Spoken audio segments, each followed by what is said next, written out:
남편이 그건 너무 짧아라고 하며 입지 말라고 했던 원피스를 그날따라 입게 되었습니다.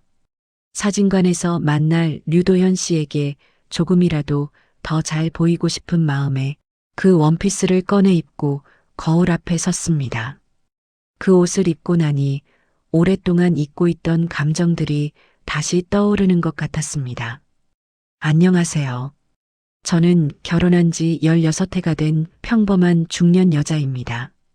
오늘은 동네 사진관 남자가 제 몸에 남기고 간 이야기입니다. 지금부터 바로 시작할게요. 저는 원래 제 자신한테 관심이 없었어요. 정확히 말하면 관심을 끊었습니다. 아이 둘 낳고 살림하다 보면 어느 순간부터 거울을 오래 보는 게 사라지더라고요. 뭘 입을지 고민하는 것도요. 편한 것, 빨기 쉬운 것. 그게 기준이 된 지 오래됐습니다. 제 이름은 윤서연이에요. 올해 45입니다. 남편 박현수는 무역회사 부장이에요. 성실한 사람이에요. 나쁜 사람이 아닌데 오랫동안 제 눈을 제대로 본 적이 없는 사람이기도 합니다. 한 달에 2번은 출장을 나가고 집에 와도 소파에 쓰러져서 리모컨을 드는 게 먼저예요. 밥 먹을 때도 핸드폰을 봐요. 제 얘기를 하다 보면 어느 순간 듣고 있지 않다는 걸 느끼고 그럼 저도 말을 멈춥니다. 그게 언제부터였는지 기억도 안 나요. 아이들은 고등학생 아들, 중학생 딸. 저는 그 사이에서 투명인간처럼 살았어요. 없으면 안 되는데 있어도 잘 안 보이는 사람. 오래 그렇게 살다 보니 저도 제가 잘 안 보이더라고요. 그러다 봄이 왔습니다. 단지 상가 끝 구석에 사진관이 생겼어요. 오래 비어있던 자리였는데 어느 날 보니 간판이 달려 있었습니다. 흰 바탕에 검은 글씨로 그냥 사진관.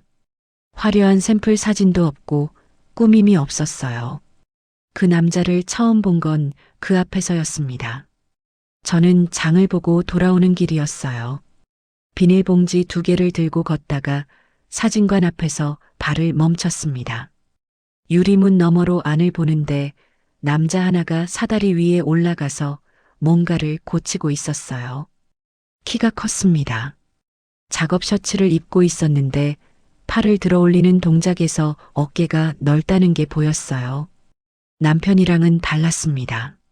남편은 오래 책상 앞에 앉아 있는 사람 체형이거든요. 이 남자는 그런 느낌이 아니었어요. 다부졌습니다. 말랐는데 다부진 그런 종류의 몸이었어요. 저는 그냥 지나갔습니다. 집에 와서 장을 풀면서도 왠지 그 남자가 떠올랐어요. 딱히 이유는 없었습니다. 그냥 오랫동안 그런 사람을 가까이서 본 적이 없었던 것 같아서요. 2번째로 본 건 일주일쯤 지나서였어요. 작은 아이 생활기록부 사진을 찍어야 해서 사진관에 들어갔습니다. 문을 열었더니 작은 공간이었어요. 벽에 흑백 사진들이 조용히 걸려 있었고 카운터 안쪽에 그 남자가 있었습니다. 고개를 들었어요. 아, 어서 오세요. 목소리가 낮았습니다. 생각보다 낮았어요. 저는 아이 증명사진 찍으러 왔다고 했고 그 남자가 안쪽으로 들어오라고 했어요. 촬영하는 동안 저는 옆에 서 있었는데 그 남자가 아이한테 말을 거는 방식이 자연스러웠습니다. 긴장을 풀어주는데 익숙한 사람이었어요. 사진을 받고 나오면서 그 남자가 말했어요. 또 오세요. 저는 네 하고 나왔습니다. 집에 오는 길에 왠지 귀가 조금 달아올랐어요. 별거 아닌 인사였는데 이름을 알게 된 건 한 달쯤 지나서였습니다. 작은 아이가 학교 사진 과제 때문에 사진관에 갔다 와서 말했어요. 거기 아저씨 되게 친절해. 류도현이라고 이름도 알려줬어. 류도현. 저는 그 이름을 2번 속으로 읽었습니다. 왜 그랬는지는 모르겠어요. 그 다음날 감사 인사를 하러 사진관에 갔어요. 명목은 그랬고 사실은 그냥 가고 싶었습니다. 그 이유를 굳이 들여다보지 않았어요. 들어갔더니 류도현 씨가 카메라를 손보고 있었습니다. 저를 보고 웃었어요. 눈이 먼저 웃는 사람이었습니다. 어제 아이가 왔었죠? 네. 도움 주셔서 감사해요. 잠깐 말이 없었어요. 저는 그냥 나오면 되는 상황이었는데 발이 안 떨어졌습니다. 그 남자가 물었어요. 커피 드실래요? 마침 내리는 중인데. 저는 잠깐 망설였습니다. 그리고 들어갔어요. 작은 테이블에 마주 앉았어요. 공간이 좁아서 가까웠는데 어색하지 않았습니다. 오히려 편했어요. 류도현 씨가 커피를 건넸어요. 잔을 넘기는 순간 손이 닿을 것 같았습니다. 닿았는지 안 닿았는지는 말 안 할게요. 저는 아무렇지 않은 척 잔을 받았어요. 기분이 이상했습니다. 오랫동안 이런 기분을 모르고 살았어요. 우리는 한동안 이야기를 나눴어요. 동네 이야기, 사진 이야기. 특별한 게 없었는데 시간이 빠르게 갔습니다. 돌아오면서 저는 생각했어요. 이 사람이 왜 이렇게 편하지? 그 생각을 빨리 눌렀습니다. 그 이후로 저는 가끔 사진관에 들렀어요. 명목은 매번 달랐습니다. 가족사진 상담, 앨범 문의, 인화 가격 물어보기. 핑계가 뻔하다는 걸 알았지만 계속 만들었어요. 류도현 씨는 매번 커피를 내렸습니다. 그리고 우리는 이야기를 나눴어요. 어느 날 류도현 씨가 물었어요. 서연 씨는 요즘 뭐 할 때 좋아요? 저는 그 질문에 바로 대답이 나오지 않았어요. 뭐 할 때 좋냐고요. 그런 걸 생각해 본 게 언제인지 몰랐습니다. 글쎄요. 잘 모르겠어요. 모른다고요? 그냥 그런 생각 자체를 안 하게 됐어요. 류도현 씨가 저를 봤어요. 그냥 보는 게 아니었습니다. 뭔가를 보려는 것처럼 봤어요. 그럼 마지막으로 좋다고 느꼈던 게 언제예요? 저는 진지하게 생각했어요. 작년 가을에 혼자 공원 벤치에 앉아 있었는데 은행잎 지는 게 예뻐서 한 30분 그냥 앉아 있었어요. 그때 좋았던 것 같아요. 류도현 씨가 고개를 끄덕였어요. 그거면 충분해요. 저는 그 말이 뭔가 따뜻하게 들렸습니다. 그날 돌아오면서 저는 눈이 조금 뜨거워졌어요. 이런 이야기를 오래 안 해봤다는 게, 물어봐주는 사람이 오래 없었다는 게 그제야 실감이 났거든요. 그 무렵부터 저는 사진관에 가는 날 옷을 조금 고민하기 시작했어요. 처음엔 그냥 단정하게 입으려는 건 줄 알았어요. 근데 어느 날은 옷장 앞에서 한참을 서 있었습니다. 꺼냈다 넣고 꺼냈다 넣고 그러다 옷장 구석에서 그 원피스를 꺼냈어요. 남편이 사준 옷이었습니다. 남편은 제가 그 옷 입는 걸 좋아했어요. 근데 저는 잘 안 입었어요. 너무 파이고 너무 달라붙어서 어디 나가기엔 민망하고 그냥 입기엔 불편한 옷이었습니다. 오늘 왜 꺼내 입었는지 모르겠어요. 거울을 한번 봤습니다. 나쁘지 않았어요. 아니, 솔직히 말하면 괜찮았어요.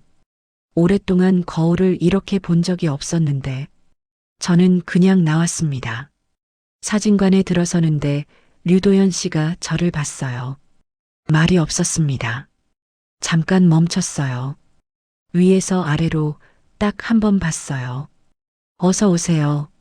목소리가 평소보다 조금 낮았습니다. 저만 느낀 건지 몰라요. 자리에 앉았어요. 류도현 씨가 커피를 준비하면서 말했습니다. 오늘 되게 예쁘네요. 진짜로요. 진짜로요. 라는 그 두 글자. 남편은 그런 말을 할 때 그냥 예쁘다고 했거든요. 진짜라는 말을 붙인 적이 없었어요. 류도현 씨는 달랐습니다. 뭔가를 확인하는 것처럼 그냥 하는 말이 아닌 것처럼 들렸어요. 저는 커피를 마셨습니다. 아무렇지 않은 척. 그의 시선이 느껴졌어요. 정면으로 보는 게 아니었습니다. 제가 딴 데를 볼 때마다 저를 보는 거였어요. 힐끔, 그리고 또 힐끔. 기분이 나빠야 했는데 이상하게 그러지 않았어요. 오히려 심장이 두근거렸습니다. 오랫동안 잊고 있던 두근거림이었어요. 누군가의 시선을 받는다는 게 이런 거였구나. 그걸 다시 알았습니다. 저는 커피잔을 내려놓으면서 머리를 한번 넘겼어요. 왜 그랬는지 모르겠어요. 그냥 그렇게 됐습니다. 류도현 씨가 잠깐 말이 없었어요. 저도 그 침묵을 그냥 뒀습니다. 그 옷을 입고 온 이유를 저는 알고 있었어요. 모른 척하기로 했습니다. 그날 이후로 달라졌어요. 뭔가 구체적으로 달라진 게 있는 건 아니었습니다. 여전히 커피를 마시고 이야기를 나눴어요. 근데 공기가 달랐어요. 우리 사이에 뭔가 생겨 있었습니다. 말로 하지 않은 것들이요. 류도현 씨의 시선이 달라졌어요. 예전에는 그냥 봤는데 이제는 볼 때마다 뭔가를 담고 있었습니다. 제가 웃으면 그 웃음을 기억하려는 것처럼 봤고 제가 말할 때는 제 입을 봤어요. 그게 신경 쓰였습니다. 나쁘게 신경 쓰이는 게 아니었어요. 어느 날 류도현 씨가 제안을 했어요. 이번 주말에 강변으로 사진 찍으러 가는데 같이 가실래요? 풍경 사진이에요. 저는 잠깐 망설였습니다. 이게 괜찮은 건가? 아닌 건가? 하지만 그냥 사진 찍으러 가는 거잖아요. 낮에 강변에서 저는 그렇게 스스로를 설득했어요. 토요일 아침이었습니다. 남편은 현장에 나갔고 아이들은 늦잠을 자고 있었어요. 저는 옷장 앞에 섰습니다. 그 원피스가 눈에 들어왔어요. 꺼냈다가 다시 넣었습니다. 꺼냈다가 또 넣었어요. 그러다 결국 꺼냈습니다. 거울 앞에 섰어요. 원피스 선이 제 몸에 달라붙었습니다. 파인 목선이 드러났어요. 저는 잠깐 서 있었어요. 오랫동안 이 옷이 저한테 어울린다고 생각 안 했거든요. 애 둘 낳고 살다 보면 자연스럽게 그런 생각이 사라지잖아요. 근데 그날 거울 속에 서 있는 제가 낯설지 않았어요. 나쁘지 않은데 하는 생각이 들었습니다. 그 생각을 한 게 류도현 씨 때문인 건 알았어요. 모른 척하기로 했습니다. 사진관 앞에서 그가 기다리고 있었어요. 저를 보는 순간 멈췄습니다. 딱 1초였어요. 아니 2초. 위에서 아래로 한번 봤습니다. 그리고 웃었어요. 오늘 이렇게 입고 오셨어요? 뭐가요? 류도현 씨가 말했습니다. 그냥요. 잘 어울려서. 저는 고개를 돌렸어요. 귀가 달아올랐거든요. 우리는 버스를 탔습니다. 나란히 앉았어요. 버스가 출발하면서 흔들렸는데 어깨가 살짝 닿았습니다. 류도현 씨가 피하지 않았어요. 저도 피하지 않았습니다. 강변에 도착했어요. 봄강이었는데 안개가 조금 깔려 있었습니다. 색이 고왔어요. 류도현 씨가 카메라를 꺼냈어요. 걸으면서 찍었습니다. 저는 옆에서 걸었어요. 그 사람이 집중하는 얼굴이 좋았습니다. 자기 일에 완전히 들어가 있는 사람 특유의 표정이 있거든요. 류도현 씨한테 그게 있었어요. 어느 순간 카메라가 저를 향했습니다. 저는 손을 들었어요. 하지 마세요. 왜요? 그냥요. 그 사람이 웃었어요. 서연 씨 찍어도 될까요? 강 배경으로요. 저는 잠깐 생각했습니다. 잘 안 나올 텐데. 그렇지 않아요. 그가 확신하듯이 말했어요. 저는 그 말을 듣고 강을 바라봤습니다. 렌즈는 보지 않았어요. 셔터 소리가 났어요. 한 번, 두 번. 그리고 류도현 씨가 카메라를 들고 저한테 왔습니다. 옆에 서서 화면을 보여줬어요. 가까웠습니다. 화면을 보려면 자연스럽게 그 사람 쪽으로 몸이 기울어야 했어요. 저는 화면을 봤습니다. 강을 바라보는 제 모습이었어요. 원피스 선이 바람에 살짝 움직이고 있었고 머리카락이 날렸습니다. 저인데 낯선 사람 같았어요. 저보다 훨씬 여자 같았어요. 잘 나왔죠? 저는 아무 말도 하지 못했습니다. 류도현 씨가 말했어요. 20대 때랑 다를 게 없어요. 진짜로요. 그 말이 귓속으로 들어왔습니다. 저는 고개를 들었어요. 류도현 씨가 저를 보고 있었습니다. 카메라 화면을 보는 눈이 아니었어요. 저를 보는 눈이었습니다. 가까웠어요. 저는 시선을 피하지 않았습니다. 그냥 봤어요. 잠깐이었어요. 얼마나 잠깐인지 몰랐어요. 바람이 불었습니다. 제 머리카락이 날렸어요. 류도현 씨의 손이 올라왔습니다. 천천히 제 얼굴 쪽으로 날리는 머리카락을 귀 뒤로 넘겨줬어요. 딱 그것뿐이었습니다. 저는 숨을 참았어요. 언제 4시였는지 몰랐습니다. 돌아갈까요? 제가 먼저 말했어요. 류도현 씨가 고개를 끄덕였습니다. 우리는 버스 정류장으로 걸어갔어요. 말이 없었습니다. 아까와 달리 어색한 침묵이 아니었어요. 뭔가가 있는 침묵이었습니다. 버스 안에서 나란히 앉았어요. 류도현 씨의 팔이 제 팔에 닿아 있었습니다. 버스가 흔들려서였어요. 저는 비켜나지 않았어요. 그 사람도 비켜나지 않았습니다. 그 상태로 집 근처까지 왔어요. 버스에서 내리면서 류도현 씨가 말했습니다. 오늘 좋았어요. 저도요. 그 말이 입에서 너무 자연스럽게 나왔어요. 저는 걸어서 들어왔습니다. 뒤를 돌아보지 않았어요. 돌아보면 안 될 것 같았거든요. 집에 와서 아이들 점심을 차렸습니다. 아무렇지 않은 척 했어요. 아이들은 아무것도 눈치채지 못했습니다. 저는 괜찮았어요. 겉으로는, 안으로는 달랐습니다. 그날 오후 류도현 씨한테서 문자가 왔어요. 사진 보내드릴게요. 조금 후에 사진이 왔습니다. 강을 바라보는 제 모습, 원피스를 입고 서 있는 제 모습, 머리카락이 날리는 제 모습. 저는 그 사진을 오래 봤습니다. 이 사람 눈에 내가 이렇게 보이는구나. 가슴 한쪽이 먹먹해졌어요. 그 다음 문자가 왔습니다. 오늘 제일 예쁜 피사체였어요. 저는 핸드폰을 엎어놨습니다. 뒤집어서요. 가슴이 너무 뛰어서요. 그 이후로 우리는 문자를 주고받았습니다. 처음엔 사진 이야기였어요. 근데 점점 일상 이야기가 됐어요. 오늘 날씨가 어떻다, 점심을 뭘 먹었다, 사진관에 손님이 왔다. 그런 것들이요. 짧은 문자들이 쌓였습니다. 저는 류도현 씨 문자가 오면 심장이 한 번 뛰었어요. 그게 싫지 않았습니다. 솔직히 말하면 기다렸어요. 어느 저녁이었어요.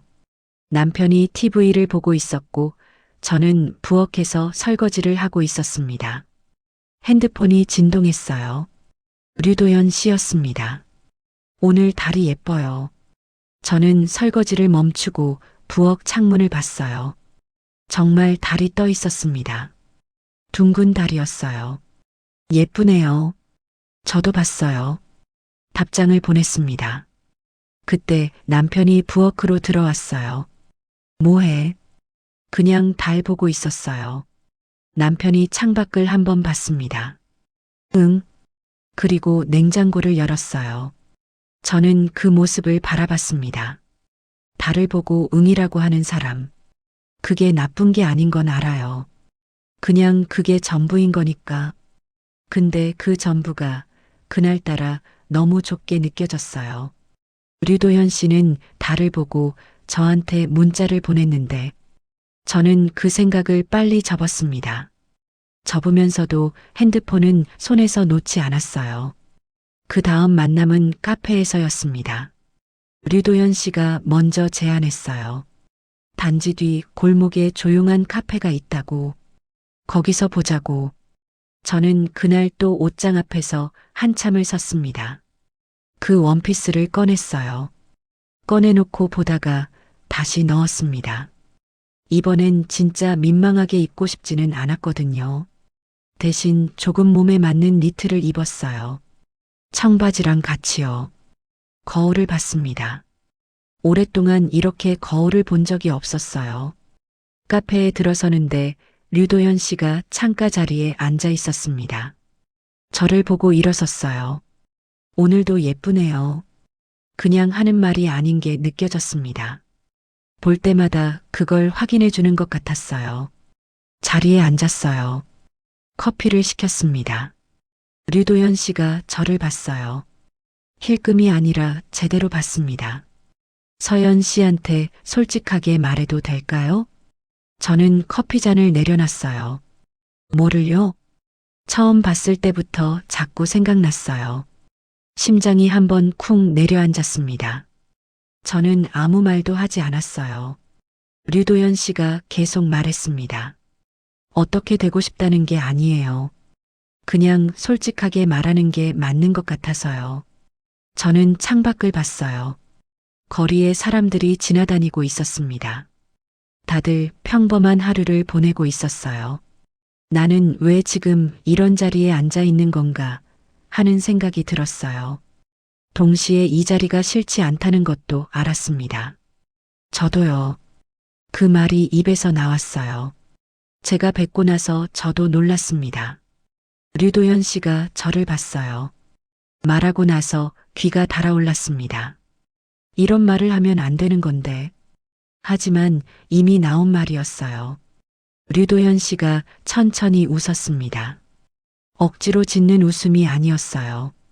그냥 따뜻하게, 그리고 조금 안도하는 것처럼. 우리는 그날 오래 앉아 있었어요. 특별한 이야기를 한 건 아니었습니다. 그냥 있었어요.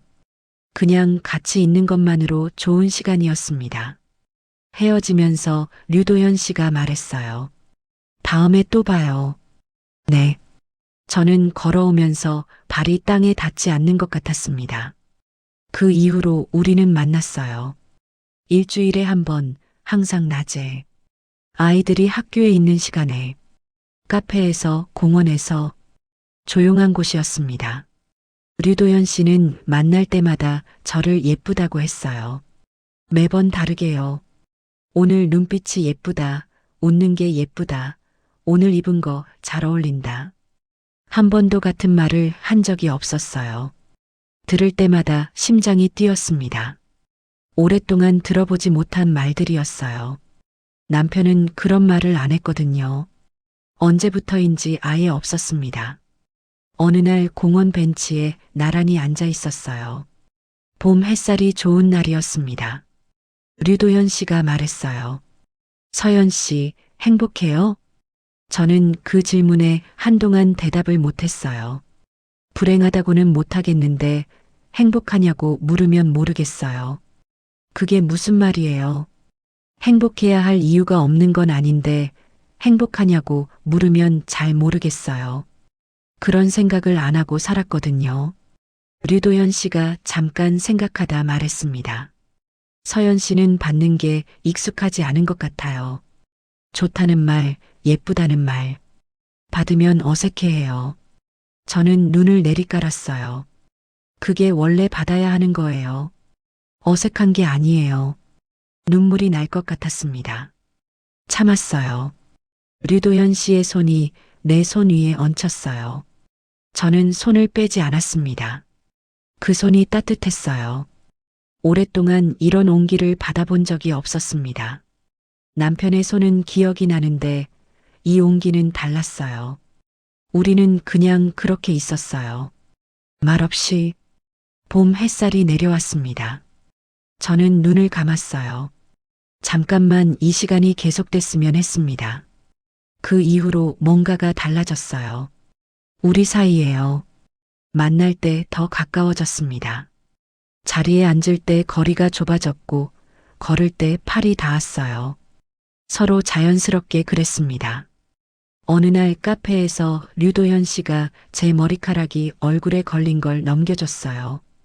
강변에서 그랬던 것처럼요. 그런데 이번엔 달랐어요. 머리카락을 넘기고 나서 손이 그냥 내려가지 않았거든요. 제 볼 근처에서 잠깐 머물렀습니다. 저는 숨을 참았어요. 류도현 씨가 저를 봤습니다. 저도 그를 봤어요.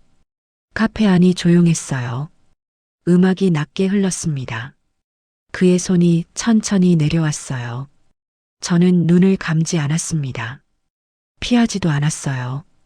그게 선택이었어요. 제가 한 선택. 그 이후 일은 말하지 않을게요. 말 안 해도 아실 것 같아서요. 그날 집에 와서 저는 한동안 거실에 앉아 있었습니다. 남편은 출장 중이었어요. 아이들은 자고 있었고 조용했어요. 죄책감이 왔습니다. 있어야 할 자리에서 왔어요. 하지만 동시에 다른 감정도 있었어요. 정리가 안 됐습니다. 나쁘기만 한지, 슬프기만 한지, 그것도 아닌지. 이상하게 살아있는 기분이었어요. 오랫동안 없었던 기분이었습니다. 며칠 후 류도현 씨한테 문자를 보냈어요. 우리 이제 그만 봐야 할 것 같아요. 한참 후에 답장이 왔습니다. 알아요. 솔직히 물어볼게요. 후회해요? 저는 그 문자를 읽고 오래 있었어요. 후회하냐고. 천천히 답장을 썼습니다. 모르겠어요. 아직은. 근데 그 시간들이 저한테 뭔가를 다시 알게 해줬어요. 류도현 씨가 답했어요. 저도요. 그리고 더 이상 문자가 오지 않았습니다. 저는 그 이후로 사진관 앞을 지나치지 않으려 했어요. 돌아가는 길을 택했습니다. 가끔 골목 끝에서 사진관 불빛이 보이면 걸음을 멈췄어요. 잠깐만요. 그리고 계속 걸었습니다. 일상은 달라진 게 없었어요.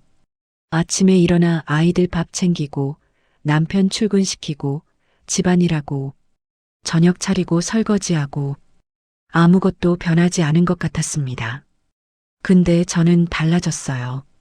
뭐가 달라졌는지는 설명하기 어려워요. 거울을 좀 더 오래 보게 됐어요. 옷을 고를 때 조금 더 고민하게 됐고요. 누군가 예쁘다고 말해주면 어색해하지 않고 받을 수 있게 됐습니다. 그게 전부인데 그게 많이 달랐어요.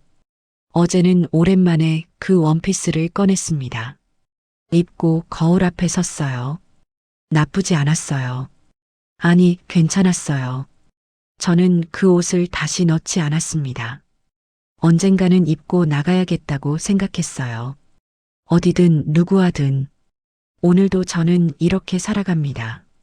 달라진 것 없이, 하지만 무언가 달라진 채로. 들어주셔서 감사합니다.